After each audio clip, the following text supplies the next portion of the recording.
म तपाईहरुलाई चाहिँ हाम्रो मधेसमा भएको घरको आँप बगैँचा चाहिँ घुमाउन लान्छ है। हेर्नुस् है, यो पनि एउटा ठुलो आँपको बोट भयो। अनि अर्को अब यता छ, त्यो चाहिँ अलि छुट्टै छ। यहाँ चाहिँ बगैँचा छ कि हाम्रो। अनि आँप त कति, यहाँ निबुवा छ, यो निबुवाको रुख भयो। यता किम्बु पनि भयो। अनि त्यहाँ अम्बा पनि छ पर, एउटा यो अम्बा पनि छ यतापट्टि।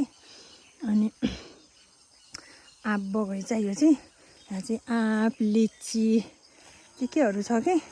यो त सानो सानो, हामी सानो हुँदै नै लाएको कति धेरै फल्छ कि। अब हिजो आज सिजन गयो।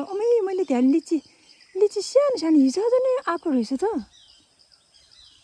अब त साँच्चै म त बिर्सेको त, लिची त फल्छ त है। सरी, मैले त बिर्सिरहेको रहेछ। लिची त आज भोलि पो फल्छ त।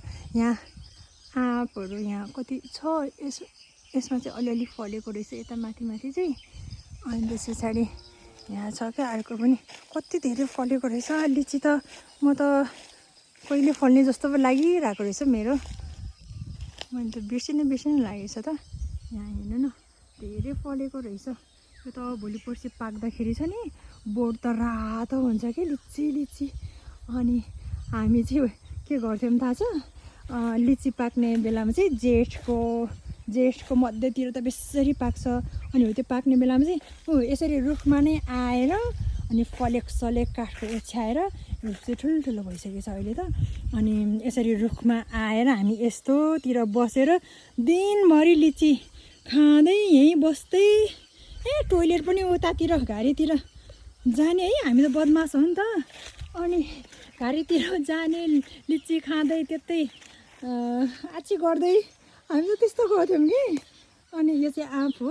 यो यहाँको आँप पनि मिठो त मिठै छ, त्यो तर माथिको जस्तो त्यति धेरै मिठो चाहिँ होइन, ठिकै मिठो हुन्छ।